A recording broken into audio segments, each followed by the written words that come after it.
दोस्तों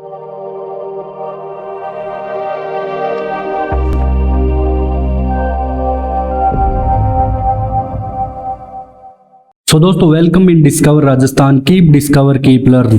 दोस्तों अपना जो टारगेट आरएस प्री बैच चल रहा है, इसमें आज अपने जो राजस्थान की राजनीतिक और प्रशासनिक व्यवस्था है, इसका लोकायुक्त का टॉपिक यहाँ पे कवर करने वाले हैं। इसके भी एक दो क्वेश्चन दोस्तों आपके पिछले एग्जामों में पूछे गए हैं, तो यहाँ से आपके संभावना है कि 1% आ सकता है, तो 15% करेंगे यहाँ पे दोस्तों अपने। तो पहला क्वेश्चन अपना क्या है कि लोकायुक्त सर्वप्रथम किस देश ने अपनाया, मतलब कौन सा देश ये लोकायुक्त, ये दोस्तों क्या है कि ओम्बड्समैन के नाम से भी जाना जाता है। ठीक है, लोकायुक्त भ्रष्टाचार को समाप्त करने के लिए इस ऐसी संस्था का निर्माण किया गया है दोस्तों। तो स्वीडन ने यहाँ पे पहले अपनाया, सबसे कब अपनाया, 1809 ईस्वी में। और यहाँ पे इसको क्या बोला जाता है दोस्तों, ओम्बड्समैन बोला जाता है, ओम्बड्समैन। ठीक है, अब अपने चलते हैं दूसरे प्रश्न पे कि भारत में दोस्तों जो लोकपाल या लोकायुक्त का नाम है, ये किसके द्वारा दिया गया, ये नाम किसने दिया, मतलब वहां पे तो ओम्बड्समैन बोलते हैं, तो यहाँ पे नाम यहाँ पे दोस्तों LM सिंघवी के द्वारा यहाँ पे प्रस्ताव रखा गया। तो इनके द्वारा यहाँ पे दिया गया 1963 में। कब, 1963 में। लोकपाल में अगर अपने यहाँ पे लिखे लोकपाल, ठीक है, तो लोक लोगों के लिए है, पंजाबी में वैसे लोगों को लोग बोलते हैं। तो जो पाल क्या होता है दोस्तों, कोई भी पाल हो तो वो संरक्षक को बोलते हैं, संरक्षक। ठीक है, लोगों का जो संरक्षक होगा। तो वैसे लोकपाल की बात करें तो ये संस्कृत भाषा का शब्द है। कौन सी भाषा का, संस्कृत भाषा का शब्द है। अब अपने चलते हैं नेक्स्ट क्वेश्चन पे, क्वेश्चन नंबर 3, लोकायुक्त एक संस्था किस प्रकार की है दोस्तों, ये मोस्ट इंपोर्टेंट क्वेश्चन है, आपके एग्जाम में जरूर आ सकता है। तो स्टेटमेंट में आएगा, इसलिए मैंने क्वेश्चन अलग अलग लिए हैं, जैसे नहीं कि अलग अलग आएंगे। तो लोकायुक्त के बारे में आपको 3-4 कथन दे सकता है। तो सांविधिक व सलाहकारी संस्था है। ठीक है, कौन सी, सांविधिक व सलाहकारी संस्था है लोकायुक्त। और राजस्थान में दोस्तों लोकायुक्त संस्थान का गठन कौन से अधिनियम के अंतर्गत किया गया दोस्तों, जो सेंटर लेवल पे है ना, ये बहुत लेट आया था, लेकिन राज्यों लेवल पे ये पहले ही गठन कर दिया गया था अलग अलग राज्य में। तो राजस्थान का लोकायुक्त और उप लोकायुक्त अधिनियम अपना कौन सा आता है, 1973 का, 1973 याद रखना है अपने को, 1973 लोकायुक्त के लिए आपके दिमाग में बैठ जाना चाहिए अच्छे से। अब अपने बात करेंगे दोस्तों क्वेश्चन नंबर 5 की, कि राजस्थान के पहले लोकायुक्त, ये तो 1000 बार दोस्तों आपके एग्जाम में पूछा गया है कि पहले लोकायुक्त कौन आते हैं, ID दुआ। ठीक है, ID दुआ आते हैं। अगर आपसे दोस्तों पूछ ले कि प्रथम उप लोकायुक्त, लोकायुक्त तो जान लिया, उप लोकायुक्त और जान लेते हैं, तो KPU मेनन आते हैं। कौन आते हैं, KPU मेनन। अब अपने चलते हैं दोस्तों क्वेश्चन नंबर 6 पे कि सर्वप्रथम किस राज्य में लोकायुक्त की स्थापना की गई, मतलब कौन से राज्य में दोस्तों सबसे पहले लोकायुक्त, तो उड़ीसा में आया था दोस्तों। कब, 1970 में उड़ीसा राज्य में सर्वप्रथम लोकायुक्त की स्थापना की गई थी दोस्तों।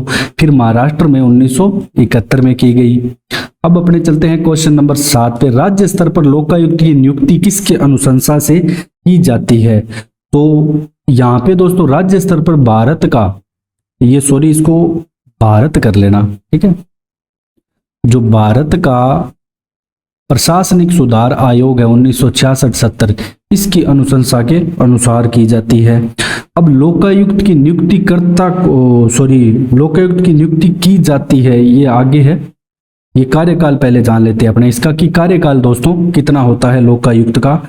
और एक बात ध्यान रखना दोस्तों, लोकायुक्त पुनर्नियुक्ति का पात्र नहीं होगा। 5-65 ध्यान रखना है अपने को, 5 वर्ष 65 वर्ष जो भी पहले हो, और पुनर्नियुक्ति का पात्र नहीं होगा, पुनर्नियुक्ति का पात्र नहीं, पात्र यहाँ पे नहीं होगा। अब अगला क्वेश्चन है दोस्तों, नियुक्ति किसके द्वारा दोस्तों, सभी को पता है राज्यपाल के द्वारा की जाएगी। मैक्सिमम राज्य लेवल पे जितनी भी नियुक्ति राज्यपाल के द्वारा की जाती है। अब अपने दोस्तों परामर्श की बात कर लेते हैं कि परामर्श यहाँ पे किस किस से लिया जाएगा अगर नियुक्ति कर रहे हैं। तो उच्च न्यायालय के मुख्य न्यायाधीश से भी लिया जाएगा और विधानसभा के प्रतिपक्ष के नेता से भी दोस्तों लिया जाएगा। व दोनों सही होंगे।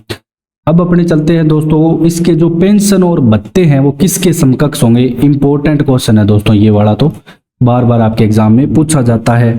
तो इसके दोस्तों जो उच्च न्यायालय के मुख्य न्यायमूर्ति है इसके समकक्ष होंगे, जो अपने राजस्थान राज्य उच्च न्यायालय पढ़ा था उसके जितने भी पेंशन भत्ते वेतन जितना भी है उसके बराबर ही होगा, सेम यही पूछा जाएगा आपसे।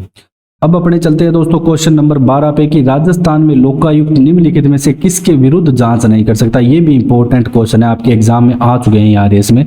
तो इसमें क्या है कि दोस्तों एक तो मुख्यमंत्री के खिलाफ नहीं कर सकता, मुख्यमंत्री के विधानसभा के बाकी जितने भी नेता हैं उनके खिलाफ कर सकता है, लेकिन पंच व सरपंच के खिलाफ भी नहीं कर सकता। ये भी आप ध्यान रखना, ये भी पूछा गया एग्जाम में। उनमें एक कंडीशन होती है, उस कंडीशन पे कर सकता है। बाकी मंत्रियों पे, जिला परिषद के जिला प्रमुख पे कर सकता है, राज्य सरकार के नियंत्रित या स्वामित्व वाले जो भी अधिनियम के अंतर्गत बनाए गए कोई भी नियम में कार्यरत व्यक्ति है उनके खिलाफ कर सकता है। अब अपने चलते हैं क्वेश्चन नंबर 13 पे कि निम्न में से किन पदाधिकारियों के खिलाफ शिकायत प्राप्त होने पर लोकायुक्त राजस्थान द्वारा जांच नहीं की जा सकती। तो दोस्तों यहाँ पे पंच और सरपंच व पंच आएगा, पंचायत समितियों के अध्यक्ष या पंचायत समितियों के प्रधान उपप्रधान के खिलाफ हो सकती है, जिला परिषद के उप प्रमुख प्रमुख पे हो सकती है, लेकिन पंच व सरपंच के खिलाफ नहीं हो सकती। ध्यान रखना, इनमें हो सकती है लेकिन एक कंडीशन होती है। तो वैसे आपके जो एग्जाम में आया था तो उसमें यही करेक्ट माना गया था। अब अपने चलते हैं दोस्तों क्वेश्चन नंबर 14 पे लोकायुक्त में एक लोक सेवक के विरुद्ध कितने वर्ष पुराने मामले की शिकायत नहीं की जा सकती। तो दोस्तों मामला 5 साल से अधिक पुराना आपके नहीं होना चाहिए। 5 साल से पुराना मामला होगा तो जांच नहीं की जाएगी। अब अपने चलते हैं दोस्तों क्वेश्चन नंबर 15 राजस्थान में लोकायुक्त के संदर्भ में कौन सा कथन सही नहीं है। तो दोस्तों भ्रष्टाचार के मामलों में जांच करता है, बिल्कुल सही है। मुख्यमंत्री उसके जांच के क्षेत्र से बाहर है, ये भी सही है, अभी हमने पढ़ा। और अपना वार्षिक प्रतिवेदन राज्यपाल को प्रस्तुत करता है, बिल्कुल सही है। उसकी सिफारिशें सरकार के लिए बाध्यकारी होती है, ये गलत है दोस्तों, ठीक है, सही नहीं है, पूछा गया है। इसी के साथ ही दोस्तों आपका जो लोकायुक्त का टॉपिक है जल्दी से जल्दी हमने कवर कर दिया शॉर्ट में थोड़ा, ठीक है। तो अभी इतना ही आपको दोस्तों थोड़ा ओवरव्यू करके जाना है, अभी अपने डिटेल में कुछ पढ़ नहीं सकते एक बार, ठीक है। और अगर आपको हमारा कंटेंट पसंद आया तो आप हमें ज़्यादा से ज़्यादा शेयर करें, सब्सक्राइब करें। Thanks for joining discover Rajasthan.